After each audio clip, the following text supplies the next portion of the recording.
Estamos en horario y vamos a ver quién se suma al vivo de hoy. Hoy tenemos una invitada súper especial, una persona muy importante para mí. Podría decir que es mi maestra. La voy a invitar a sumarse. Tiene ahí la hinchada. ¡Eh! Hola. Hola, vida.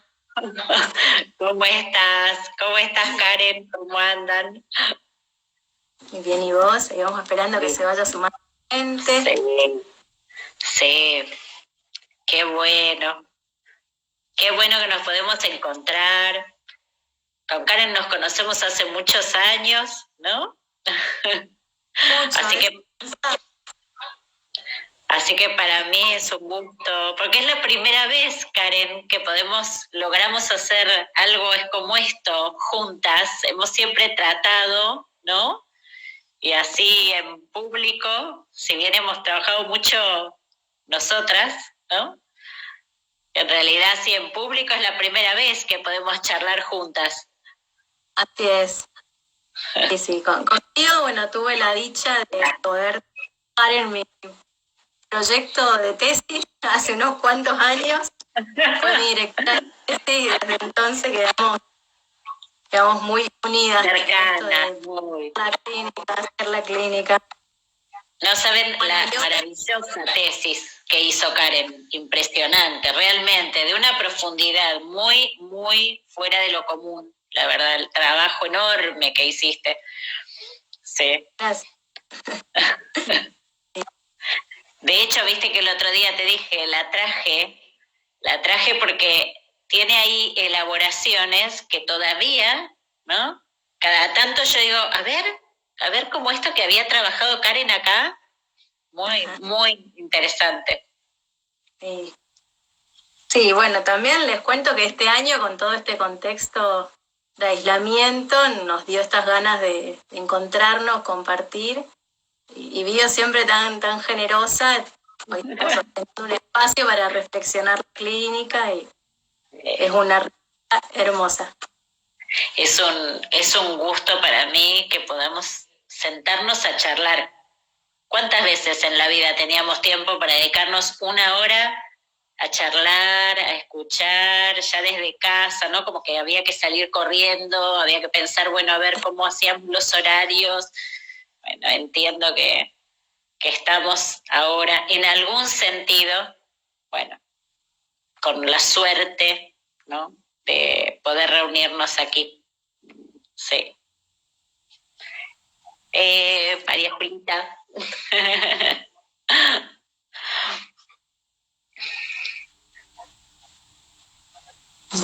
Bueno, Bio, contarles un poco, recordarle a la gente que nos acompaña que estamos iniciando este proyecto que es Colectivando. Bueno, con este contexto particular en el que nos tocó, pero que viene gestándose con una fuerza hermosa, un equipo de trabajo, la verdad que maravilloso. Y donde Bio, para mí siempre es en esta banda de Moebius, adentro, afuera, presente siempre en mi clínica. Entonces, para mí era súper importante contar hoy con su mirada, con su aporte, para poder pensar algunas cuestiones clínicas que tiene que ver con este trabajo con niños, con niñas en estos tiempos. La provincia de Corrientes, querida provincia de Corrientes, todo mi amor, y además, porque además este país tiene que ser siempre federal, ¿no? Siempre tenemos que poder hablar entre provincias. Hay tantas cosas que son locales, ¿no? Se habla tanto en términos generales muchas veces, así que bueno, un gusto que estemos Corrientes y Buenos Aires juntos aquí. Bueno, a ver, cuando estuvimos pensando en el tema, ¿no?, un poco elegimos, ¿no, Karen? los movimientos de constitución subjetiva. Y tiene que ver con algo que compartimos, una idea que compartimos, ¿no? Que es esto de que la constitución del aparato psíquico tiene que ver con el movimiento. No solamente el movimiento físico, el movimiento psíquico. Un niño que está quieto en su cuerpo, y no me refiero a la quietud que ahora está un poquito obligada, sino esos niños que uno percibe, ¿no? Que físicamente están como caídos, como aplastados, ¿no? Sin energía. Bueno, ese movimiento funda el aparato psíquico. El movimiento corporal va junto al movimiento psíquico y eso produce un vaivén del cual hoy vamos a trabajar, ¿sí? Porque a veces se piensa que lo psicológico está solo, ¿no? Y bueno, hace 2 semanas en Colectivando ustedes estaban trabajando con una terapeuta ocupacional y es un trabajo maravilloso. Para mí es sumamente valioso ese intercambio porque somos un cuerpo y somos también un aparato psíquico. Y del desencuentro o eventualmente del encuentro y del lugar que los papás también demos a ese cuerpo, son también las marcas que va a tener ese niño en el psiquismo. Niño y que posteriormente también se inscribe en esta estructura que va a devenir adulto. Totalmente. Esas marcas que vieron que en la niñez se dice, bueno, que tenemos esa infancia y después en la adolescencia se habla de la segunda infancia, ¿no? Como que se reeditan esas marcas y tenemos la chance en la adolescencia de algunas cuestiones que quedaron tal vez detenidas o fijadas de algún modo en la adolescencia se pueden retrabajar, ¿no?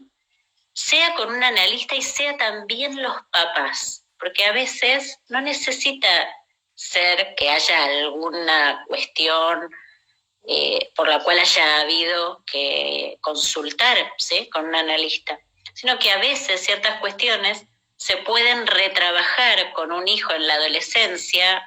El hijo puede mirar y decir, yo te veía así, yo pensaba tal cosa, y tal vez ahí tiene como una segunda forma de mirar, ¿no? Ese tiempo retroactivo del cual habla Freud, que es tan importante y tan concreto, no es solamente teórico, ¿no? Entonces, ese niño en esa segunda infancia retrabaja las marcas de su madre, de su padre, de su familia en general, ¿no?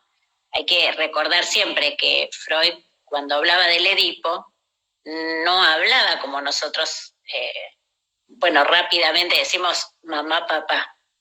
Decía mamá, papá y hermanos. Es decir, que hay niños cuya cuestión a trabajar en su análisis tiene que ver con sus hermanos, ¿sí? Y esto tiene una entidad, no es solamente a los hermanos como un subrogado de la madre o el padre, sino tiene una entidad propia, ¿no? Entonces, bueno, y como decimos, después se retrabaja aún más, ¿no? Y seguimos los adultos. Sí. Sí, pensaba eso, que a veces los hermanos son ese lugar de amparo, de refugio, esa posibilidad de inscribir, ese lugar de cuidado. De cuidado, o también a veces ocurre que los hermanos, con los hermanos se juegan cuestiones que nosotros los analistas llamamos imaginarias. Yo voy a tratar de ser lo más clara y bueno, nos preguntan lo que quieran, ¿no? Pero bueno, las cuestiones más imaginarias se refieren a veces a esos enojos, ¿no? Esos momentos donde el sujeto está como atrapado en podríamos decir el odio, aunque no se asusten, pero hay algo a veces de esa ambivalencia afectiva de que uno quiere mucho a alguien y a la vez hay algo donde no lo soporta. Esas cuestiones también, en vez de poder pensarlas en relación a por qué mi mamá tuvo otro hijo, ¿no? O hija, bueno, se divide y entonces se preserva el amor a la madre, pero el odio o el enojo se va a los hermanos. Y esas cuestiones también son a trabajar, ¿no? Para poder liberar a los hermanos que no tuvieron nada que ver con nada, digamos. Así que... Luciana dice el complejo de Cáncer. El sistema perdón, no escuché, no entendí. Que Luciana, perdón, hace un aporte, dice el complejo fraterno de Cáncer. Ahí está, sí, tal cual, tal cual. Entonces, en ese crecimiento, en ese desarrollo, que a veces son palabras que los psicoanalistas a veces no quieren mucho, ¿no? Porque dicen, no, ¿cómo desarrollo? Que suena como raro. Pero hay una vertiente que es muy concreta y es que Freud habla de la pulsión de vida y de la pulsión de muerte. La pulsión de vida tiene que ver con construir, con sumar, con las distintas experiencias que retrabajan lo que va ocurriendo y suman, ¿sí?, a lo anterior y producen algo nuevo. Ahí necesariamente la palabra desarrollo es muy difícil de suplir, ¿no? Ahora, ¿qué pasa con la pulsión de muerte? Que tampoco es para asustarse. En todas las relaciones, el ser humano, en esto que hablábamos de la ambivalencia, tiene sentimientos de amor y a la vez estos sentimientos de enojo. Y el enojo, el odio, tienen que ver con desarmar ese lazo que está puesto para construir. Entonces hay niños que a veces uno ve que alrededor hay muchas cosas que están diciendo, bueno, vamos, sumate, ¿no? A veces amigos nuevos, y hay niños que les da mucho miedo lo nuevo, que se quedan como lo que en mi época, que yo soy mucho más vieja, antes había como una campana, ¿no? Ahora está el timbre, pero en mi época había campana todavía, y entonces uno se quedaba abajo de la campana, ¿no? Diciendo, no, que no me hable, ¿cómo voy a hacer? Porque la timidez también tiene que ver con si uno se siente seguro de poder avanzar hacia lo nuevo o no.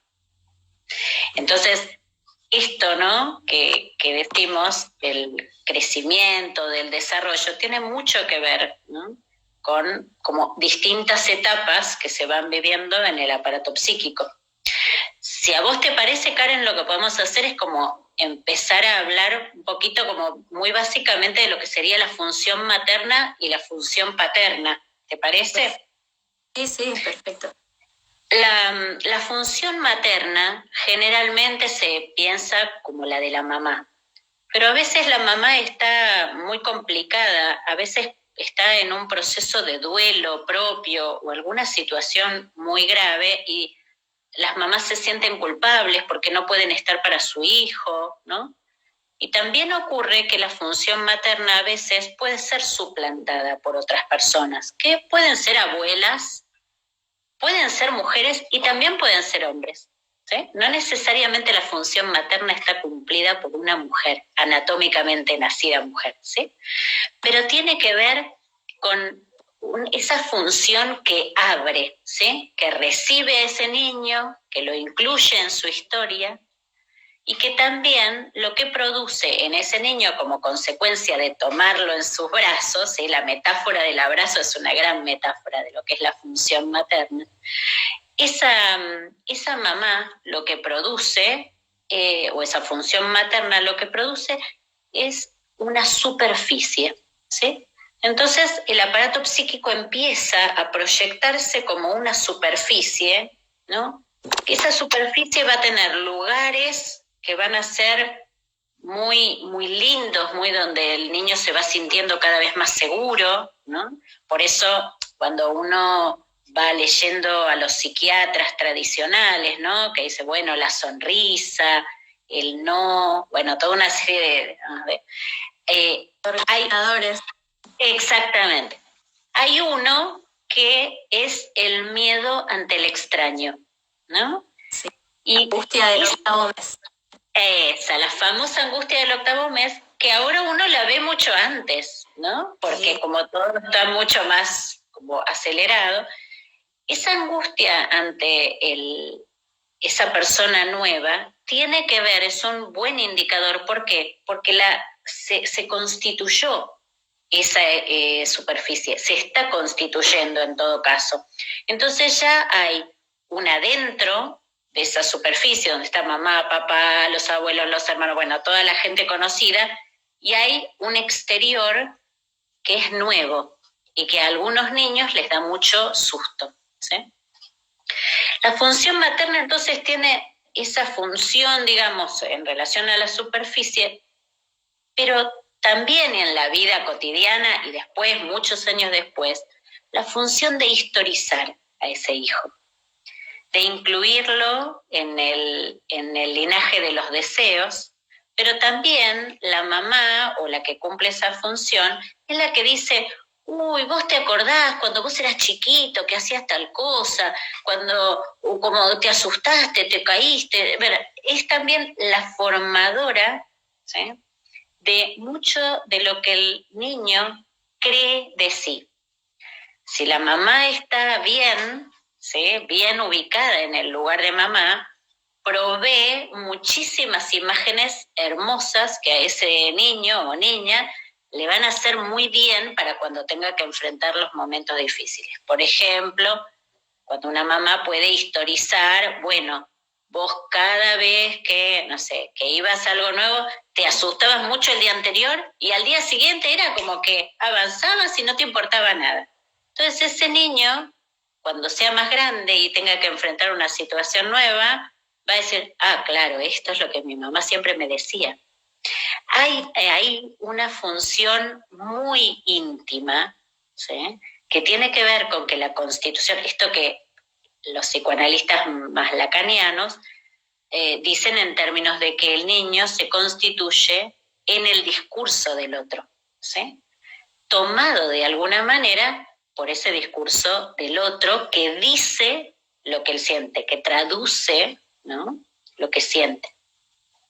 Hay una psicoanalista maravillosa que se llama Piera Olañé, que habla de la violencia primaria, ¿no?, que dice, de alguna manera, esa mamá, cuando ama a su hijo, es muy loco lo que dice, pero es muy maravilloso, cuando ama a su hijo, lo que dice, no necesariamente sabemos si es lo que sentía el hijo, pero le provee de significantes que de alguna manera, a ver, ¿cómo decir?, fuerzan una significación que nunca sabremos si era la correcta, ¿sí? Eso es parte de lo que tiene que ver de la importancia de la función materna como inductora de superficie, ¿sí? ¿Vos me ibas a decir algo, Karen, o sigo? Porque en un momento estaba...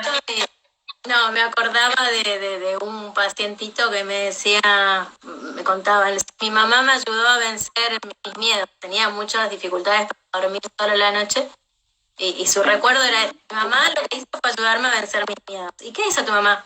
Nada, me decía que yo iba a poder, solito, como esto de ese lugar que habilita, convoca. Hermoso, qué hermoso. Si uno tiene ese rastro, ¿no?, de que hubo al menos uno, pensando esto para los que son psicoanalistas, saben que me estoy refiriendo a algo que habla Lacan, que es como muy difícil y en términos matemáticos, pero bueno, que es al menos uno que creyó en nosotros, ¿no?, que dijo, vos vas a poder, vos vas a salir de esto, te dará miedo, bueno, vamos para adelante. Si se constituye al menos uno que piensa eso, ese es inductor de superficie y ese es función materna, ¿sí? En paralelo se da la función paterna, ¿sí?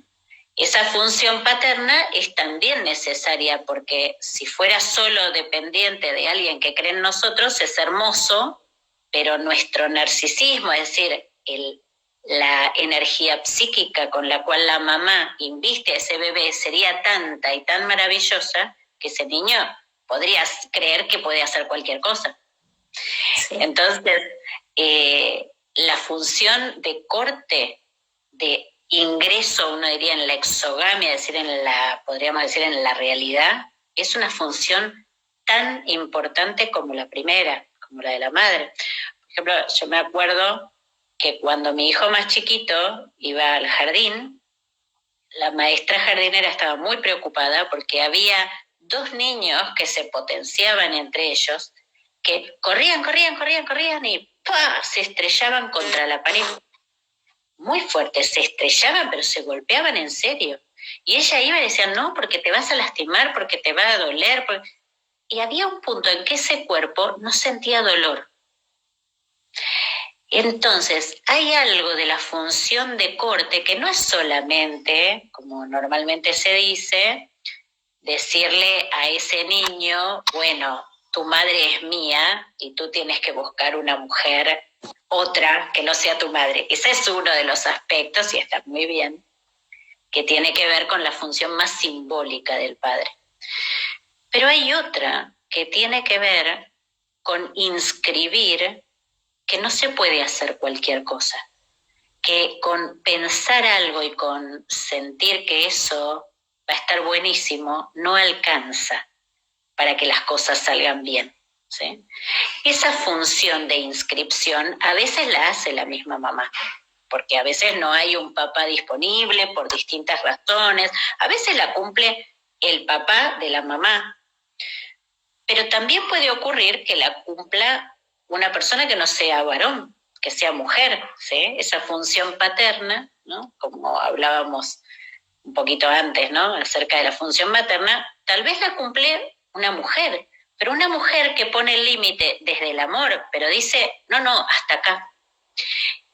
Escribir en el psiquismo, ¿no? Esto que los analistas trabajamos es todo el tiempo, escribir algún punto de límite en algo, ¿no? Donde el sujeto sufre y sufre respecto de algo, el analista está, digamos, dirigido a escribir que bueno, que si eso no puede darse, que uno tiene que tratar de hacer lo posible, pero si eso no puede darse, hay que hacer un duelo de eso y buscar otra cosa, ¿no? Y salir, que la falta siga discurriendo, digamos, en la vida.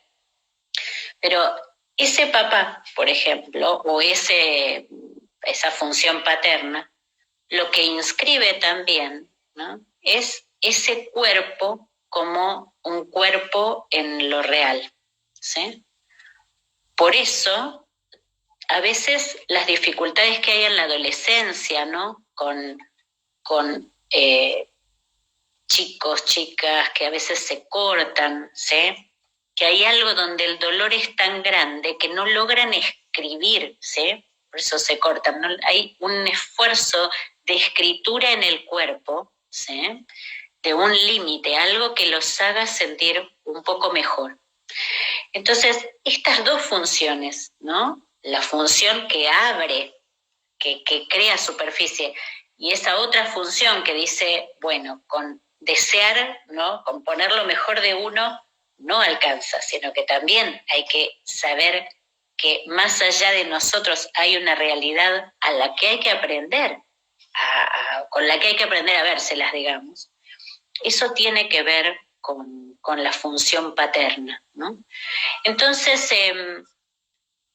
a mí me parece que hay cuestiones, por ejemplo, ahí que son importantes, ¿no? Como por ejemplo, decir que esto tal vez es muy obvio, pero a veces no, y en estos tiempos que corren tampoco, que es que los padres tienen que ser adultos para esos hijos, aunque a veces nosotros como papás no tengamos ganas de ser adultos, si tengamos ganas de hacer un berrinche y decir, ¿por qué esto no me sale? ¿Por qué? Digo, donde hay algo del orden de la angustia propia también. Pero hay que tratar de preservar a los hijos de la angustia propia, ¿sí? Porque nosotros no, ¿cómo decirlo? Somos soportes de una función, ¿sí? Es decir, padre y madre son funciones. Nosotros a veces, digo nosotros como papás, ¿no? Ahí me ubico en mi doble carácter, ¿no? De como mamá y también como analista, ¿no? Uno a veces quisiera que lo vieran a uno como persona, con lo que ha vivido, con el esfuerzo del día, ¿no? Pero en realidad lo que el hijo necesita es la función. No necesita toda la carga de ese papá que le pasó no sé qué en el día y que vino, ¿no? Entonces, algo de entrar y salir de una función. Esto es capital y yo les voy a contar ahora cómo se llama, porque eso es algo que hay que trabajar mucho con uno mismo para poder entrar y salir de las situaciones y también tolerar que los hijos entren y salgan de las situaciones. ¿Sí? Esa función se llama Fort-Da. Es algo que tradicionalmente se relata en términos de una anécdota de Freud, ¿sí? Con su nieto, y entonces es muy linda, yo ahora les voy a contar, pero generalmente se dice, bueno, ay, qué lindo el jueguito del carretel que hace el nieto de Freud, ¿no? Y en realidad vale mucho para nosotros como analistas y también como papás, porque nos enseña un montón de cosas Freud a través de eso. La anécdota es cortita, se las cuento. Freud decía originalmente que el aparato psíquico buscaba cumplir el deseo, ¿sí? Y que el deseo tenía que ver con volver con la madre a una cosa maravillosa, donde supuestamente uno cree, claro, donde uno cree que hay una ilusión de completud, ¿no? Donde mi madre me ama y yo la amo y yo soy todo para ella y ella es todo para mí. Que está muy bien y eso tiene que existir, ¿eh? Esa función, digamos, tiene que haber dado esa idea, ¿sí? Porque hace que el niño viva, ¿sí? Ahora bien, ¿qué sucede cuando Freud está con su nieto? Creo que se va a Hamburgo. Freud tenía una hija que se llamaba Sophie. Y Sophie se casa y tiene un bebé. Y este niño juega un juego que cuando Freud va como abuelo, se tira en el piso. Freud era un hombre muy, muy amoroso, muy familiero, ¿sí? Lejos de eso que decían, ay, es un perverso, siempre se pasa hablando de sexualidad. En realidad Freud era un hombre muy, muy austero, muy del siglo XIX, muy caballero y muy familiar. Entonces se sienta, se pone a jugar con su nieto. Su nieto tenía aproximadamente, creo que 1 año y medio. La hija de Freud, la mamá de este nene, de Ernst, salía mucho a trabajar, entonces se iba y estaba muchas horas fuera de la casa. Entonces Ernst estaba mucho tiempo, digamos, sin su mamá. Entonces Ernst juega un juego de carretel, como si ustedes vieron el hilo, ¿sí? Pero en vez de jugar con el carretel, de tirarlo, él lo que hacía era agarraba el pedacito de hilo desde afuera de la cuna, ¿sí? Piensen, está en el piso con su abuelito Freud. Y entonces tiraba el carretel y el carretel entraba dentro de la cuna. Muy interesante, porque él podría haber jugado en el piso, ¿no? Pero él tira el carretel para que entre adentro de la cuna. Y entonces dice Ford, ¿no? Como allá fue. Y cuando tira para volver a capturarlo, dice da, ¿no? Acá está, podríamos jugar, ¿no? Nosotros aquí en Argentina jugamos a allá va, acá va, así. Entonces, Freud se queda pensando mucho porque Ernst jugaba mucho a este juego. Y entonces se pone a pensar por qué además adentro de la cuna, ¿no? Entonces se pone a pensar que muchas veces el aparato psíquico repite no lo que desea, sino también lo que teme, ¿sí? Lo que lo angustia, lo que lo hace sufrir. Y en este caso era la partida de su mamá. Y su mamá, de alguna manera, estaba representada, ese lugar de, digamos, amoroso, de encuentro con su mamá, estaba representado en la cuna, ¿sí? Era su lugar calentito. Él juega a que va y viene con el carretel por eso. Entonces, es digamos, a Freud le sirve para ver esto, ¿no? Que el aparato psíquico no solo repite lo que ama, no solo lo que desea, sino también pone en escena, haciendo activamente lo que ha vivido pasivamente, ¿no? Que es ese punto en que su mamá se va. Entonces, este juego del Fordá da pauta también para mucho de lo que es constitutivo de la estructura. Es decir, está la mamá, que es en general un ser muy amado, o esa función materna, está esa función paterna que está diciéndole al niño, no, por ahí no podés caminar, digamos, ¿no? Ojo con esto. Y ese niño en algún punto tiene que poder entrar y salir de las situaciones, tiene que poder hacer una travesura. Pongámoslo en algo muy concreto. Los niños tienen que hacer travesuras, así como también tienen que obedecer la orden cuando se les dice, ¿sí? Si un niño solo obedece y nunca cuestiona nada, hay algo donde está adulterado, ¿sí? Donde ese niño no es un niño, es un adulto, ¿sí? Y del mismo modo, si supongamos que fuera un niño todo el tiempo travieso y que no logra inscribir el límite, tampoco estaría bien.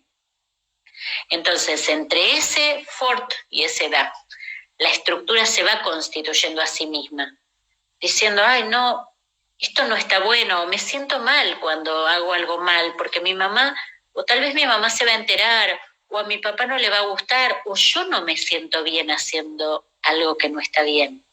Pero la constitución de lo que está bien y lo que está mal solo es posible a través de ir y venir, en pequeñas curvas. Claro, exactamente. Bueno, hoy... Y ahí pienso el sentido de la experiencia, digo, para darles experiencia en alguna... Exactamente. El rol del cuerpo ahí. El cuerpo como soporte de ese proceso de Ford y de Da. En esa constitución a veces puede ocurrir, y hoy estaba hablando con una colega, ¿no? Y estábamos hablando respecto de un caso de un niño, y como se me acaba de ocurrir y yo no le pregunté, no voy a decir, voy a decir solamente, digamos, alguna cuestión que es un poco lo que nos ponía a charlar. ¿Qué sucede con los niños que disfrutan en el mal? Porque a veces pasa, ¿no? Es decir, hay niños que en algún punto algo no está bien y la travesura cruza un borde donde está mal lo que hacen, ¿no? Es decir, los niños que disfrutan de matar pajaritos, supongamos, pajaritos o distintos, ¿no? Pero ahí hay algo, ¿no? Esa función, ¿no? Uno dice, ahí hay que trabajar muy fuerte, porque nada que esté solamente de un lado está bueno, ¿sí? Entonces hay que trabajar muy fuerte con el borde, con el límite. Hay cosas que no se hacen y no hay ninguna justificación para eso, ¿sí? Entonces, en ese equilibrio, ¿no? Donde uno a veces dice, bueno, qué sencillo parece el relato, ¿no? De la función materna y la función paterna, tiene tanta cantidad de detalles en cada niño, ¿no? En cada adolescente, tiene tantas vueltas que hay que trabajar, ¿no? Para ver cómo se inscribió una cosa y cómo se inscribió la otra, ¿no? A veces, yo qué sé, un papá quiere poner el límite, una función paterna, vamos a decir así, ¿no? Está puesta, pero la función materna está diciendo, ¿qué importa tu padre lo que dice? ¿No? Y ese niño queda tal vez ahí en un punto donde su estructura no puede abrochar, ¿no? Ambas funciones y queda como eligiendo por uno o por otro, entonces se pierde la otra función, ¿sí? En eso, el análisis... Sí, dale. cosita en esto que vos decías hoy, la imagen de la mamá que abraza al niño. Hay una imagen de pueblos originarios en donde está la madre abrazando al niño y el padre abrazando a la madre, como lugar de soporte. Bien, de quien contiene a la madre y a quien también le dice que hay un borde, hay un límite también. Claro. Bueno, esto, vos fíjate, ¿no? Lo que es la sabiduría de los pueblos originarios, ¿no? Esto, muchos años después, y como una gran novedad, lo dice un psicoanalista maravilloso que se llamó Winnicott. Y Winnicott en realidad era pediatra, pero se había dedicado a trabajar, a escuchar, digamos, en su doble vertiente, ¿no? Como médico, pero también como psicoanalista. Y él decía esto, mirá qué maravilla, ¿no? Como esto que ya estaba en los pueblos originarios, ¿no? Y él lo rescata indudablemente, este lugar del padre de sostener a la madre en esa función materna, que es una función muy compleja. No es solamente, digamos, porque la madre tiene que ser en ese punto muy dadora. Aún en los momentos en que siente que no puede, digamos, o que ya está al borde de su fuerza, digamos, la función de la madre es una función dadora. Y a veces el papá, o digamos, la función paterna cumplida por quien se decida, digamos, no tiene ganas de poner el corte, ¿no? Entonces uno lo escucha a veces, ¿no? Cuando a veces o el papá o la mamá, ¿no? Digamos, el que está encargado de poner el límite, dice, claro, vos estás todo el día y entonces vos lo disfrutás y cuando yo vengo de trabajar, bueno, esa es la época que no había pandemia, digamos, ¿no? Yo vengo de trabajar y me tengo que encargar de enojarme con todo el mundo, ¿no? Y ahí uno dice, ay, ¿cómo se hace? ¿No? Por eso digo, es tan sutil, ¿no? Tan sutil la función y cómo está bueno también, esto también es importante, que esas funciones no sean fijas. Eso pensar. Y también claro, esto, el movimiento entre las dos funciones, en esto que hablábamos del recorrido también, esa movilidad entre ambas funciones. Eso, porque si no es cierto que queda rigidizado, lo mismo que decimos respecto de la estructura psíquica de un niño o niña, digamos, ocurre con los papás y quedan en un lugar rígido, ¿no? Como que bueno, o sos esto, y también en una estructura psíquica, digamos, a lo largo de la vida, va a haber funciones en las cuales uno va a ser muy dador, ¿no? Y otras funciones en las que va a tener que aprender a hacer corte. Entonces, esa función, esa movilidad, ¿no? De una estructura psíquica, de poder pasar de una cosa a la otra en distintos ámbitos, porque la vida es así, ¿no? Uno a veces tiende como a leer como si fuera una cuestión fija, ¿no? Y entonces hubiera una sola situación respecto de la cual se es de un modo o de otro. Pero la vida implica todo el tiempo fonda. Entramos de una situación, no sé, o desde lo laboral, llegamos a la familia, de la familia a lo que pasa con, no sé, afuera, con otra cosa. Entonces, es en ese sentido los psicólogos del desarrollo, eso que hablábamos, ¿no? Esa palabrita que está mal vista, cuando hablan de la flexibilidad, ¿no? Valoran la flexibilidad y hablan, digamos, y critican la rigidez, tiene que ver con esto, ¿no? Bueno, con esta cuestión tan importante. Después, tal vez les cuento dos cositas más y tal vez ahí podemos charlar.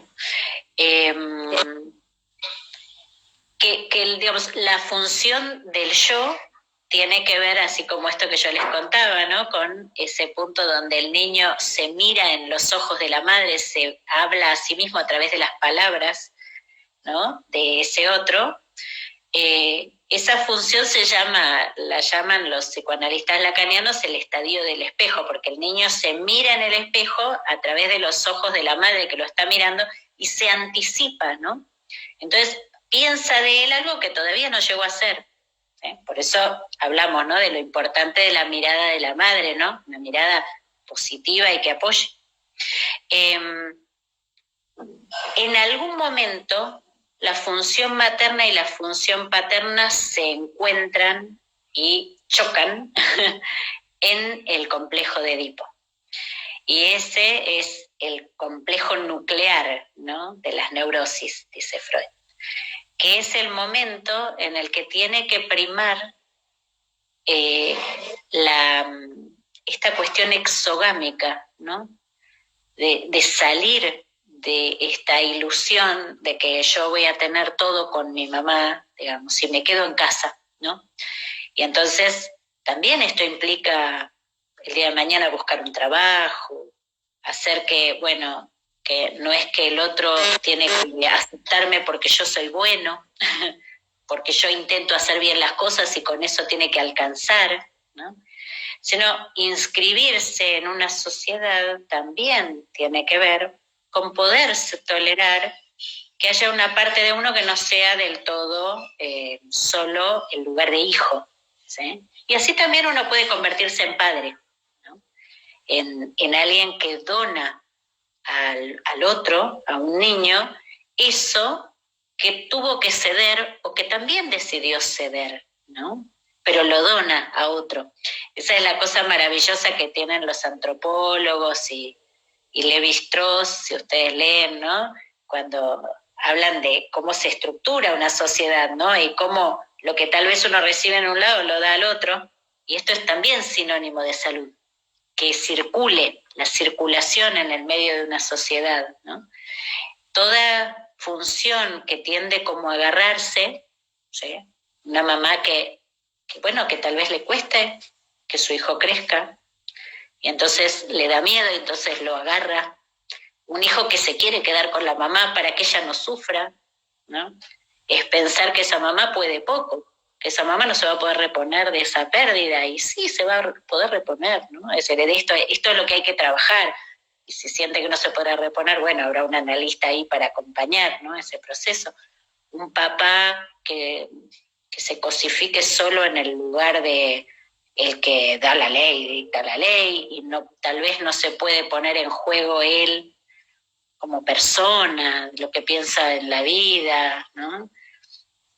Hay una anécdota muy linda, que es que Freud recuerda que su papá, que era un hombre muy serio, pero muy serio, daba miedo el papá de Freud, era un hombre muy mayor. Freud es hijo del segundo matrimonio de este señor.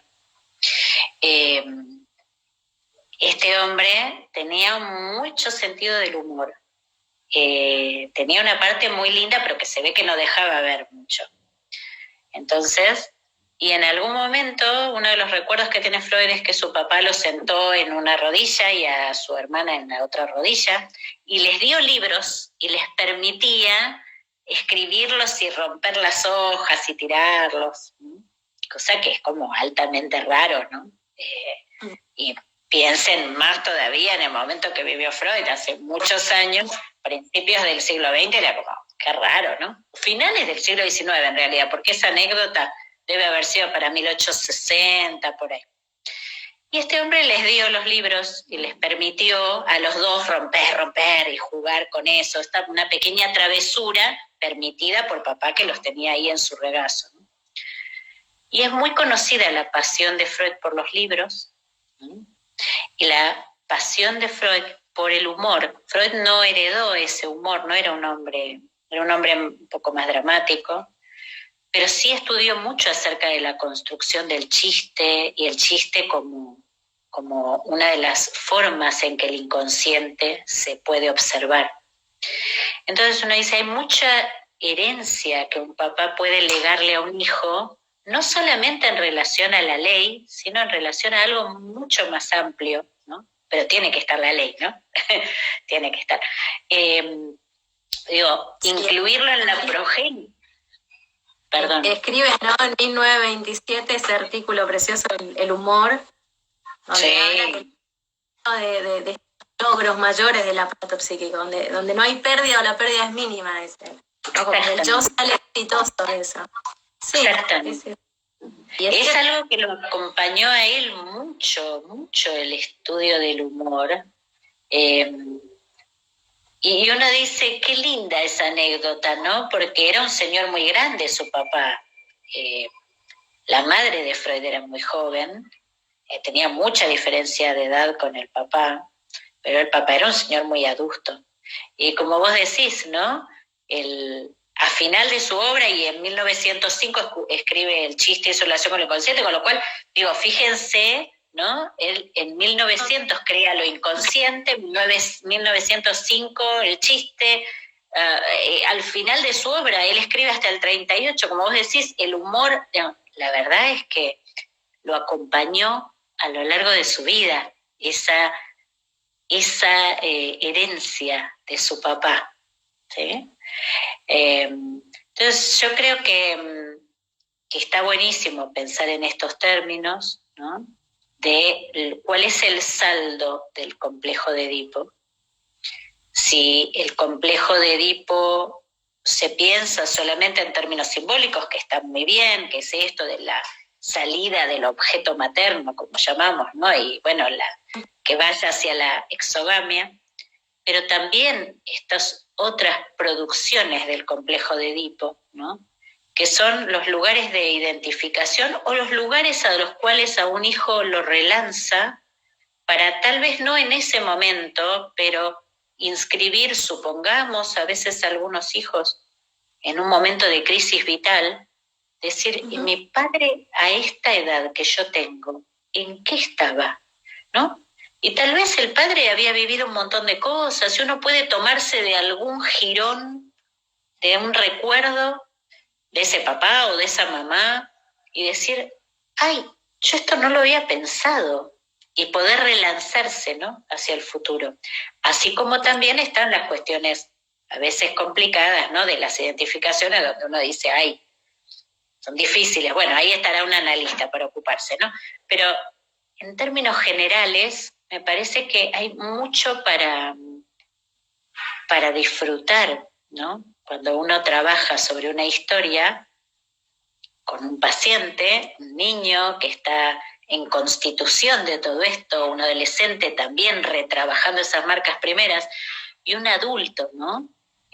Creo que es uno de los, a mí me parece que el psicoanálisis es una cosa más, de las más maravillosas que hay para poder pensar la historia, ¿no? Sí. Así que bueno, no sé. Del detalle, digo, como este aporte, este rasgo, como decís que puede ser salvador en un momento poder volver ahí, ¿no? A ese lugar. Sí. Uno como adulto, como padre, como analista incluso, puede ser constitutivo. Totalmente. Y que esa constitución... Analista, digo esto. Dale. Otro lugar de analista con niños, digo, es también entrar un poco a ese universo familiar, ser testigos de estos movimientos, de estas dificultades que aparecen. Y hay mucha confianza puesto de las familias en esos espacios psicoterapéuticos, políticos. Uno atesora, ¿no? Esa confianza que abre una familia, ¿no? Y digamos, justamente en el valor enorme que tiene para uno entrar allí para poder ver cómo cada uno de los, si uno estuviera en la narración, pensaría como en términos de los personajes, ¿no? De esa historia, como cada uno de los personajes lee tal vez la misma situación de un modo distinto.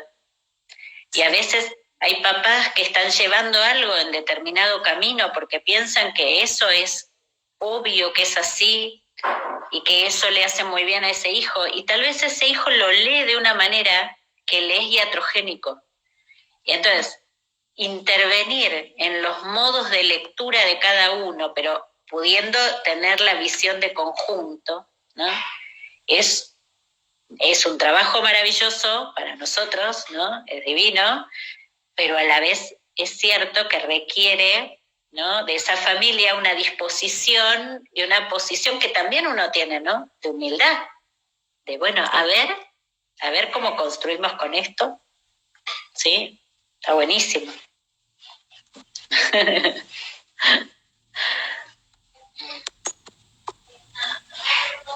Creo que estamos en tiempo como para que nos pueda quedar grabada esta charla que está preciosa de todo lo que... Buenísimo, buenísimo. Si hay alguna pregunta, aporte, algo que quieran, que están escuchando, compartir. Podríamos seguir hablando un poco más. No, estaba mirando qué lindas que son, que personas que decían antes de finalizar todo el vivo, digamos, cómo hacer para no perderse, ¿no? Esta charla desde el principio, ya les agradezco porque, bueno, para Karen y para mí, que nosotras tenemos estas charlas, pero bueno, compartirlas está buenísimo y que ustedes digan, ay, quiero verla desde el principio, bueno, genial, ¿no? Genial.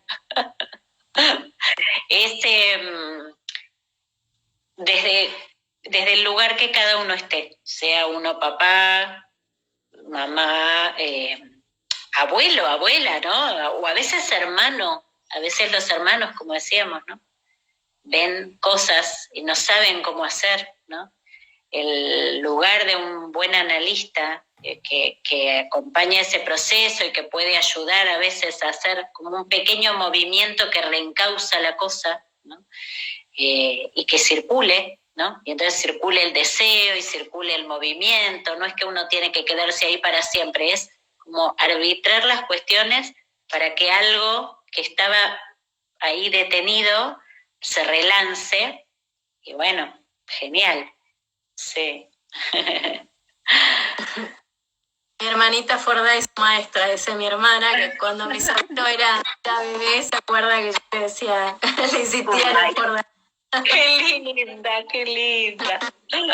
Es maravillosa, esa anécdota de Freud es preciosa, y cómo él lee ahí, en la realidad cotidiana, la construcción del aparato psíquico. El aparato psíquico es una maravilla, realmente es una maravilla. Las computadoras intentan aún producir lo que nosotros hacemos automáticamente. Digo, nosotros, es mucho decir, ¿no? El aparato, ¿no? El procesamiento, la elaboración enorme que hace de todo. No tiene parangón, sé que somos testigos privilegiados. Sí, la complejidad que esto implica, y también esto, el efecto que uno puede tener en el otro, ¿no?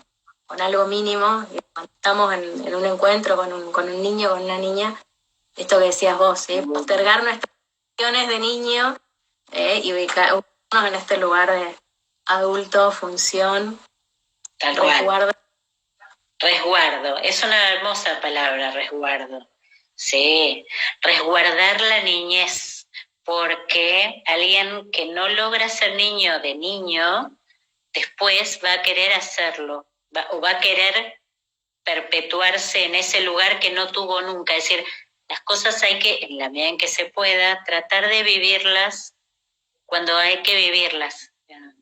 Porque hay un punto en que si no, es como, yo creo, no sé, cuanto más tiempo pasa, más pienso que la estructura psíquica necesita pasar por muchos lugares. Necesita como verificar sus bordes, ¿no? En esto que decimos, la estructura, la superficie, ¿no? El sujeto necesita construir cuáles son los bordes, ¿no? Y para eso tiene que vivir, tiene que atravesar cosas, ¿no? Como esas propagandas, ¿no? Donde las mamás los cuidan tanto, ¿no? Y que dicen, ay, no te manches, ¿no? Bueno, hay que vivir cosas. Y sobre eso sacar conclusiones, no hay que detenerse. ¿No? Así que, bueno. La verdad que una charla preciosa, que ahí decían recién, una transmisión muy amorosa de cuestiones que son complejas en la vida y que se hacen así, llevaderas, y esto, que se puede entender, pensar en cuestiones propias, en cuestiones de la clínica. Tal cual. Gracias, Karen, por esta invitación. Para mí un gusto, un gusto. Gracias a Colectivando Corrientes por invitarme. Me encanta el trabajo, yo sé a través de Karen, el trabajo que están haciendo en integración es maravilloso. Así que, bueno, la verdad que un gusto para mí estar acá compartiendo con ustedes y siempre permanecer en contacto. Gracias. Y a la gente, bueno, analistas, a quienes están escuchando, Bio los viernes da un vivo sobre técnica en Rayuelas Lacanianas, también imperdible, sumamente claro. Y tal vez para los que ustedes conozcan que no tienen Instagram, a veces hay gente más grande que no se maneja con Instagram, abrimos un canal de YouTube que tiene mi nombre y que también podemos subirlos, siempre subimos ahí los vivos para, bueno, para que los disfruten y que sirvan, que para eso, que circulen, esto es, ¿no? Lo mismo que decimos en relación a la estructura psíquica, lo decimos para nosotros en la vida, ¿no? Que las cosas circulen. Bueno, Bio, te mando un beso grande. Gracias a la gente que acompañó. Y estamos viendo. Un saludo. Más vivos y seguros. Eso, cuídense. Nos vemos. Chao, chao.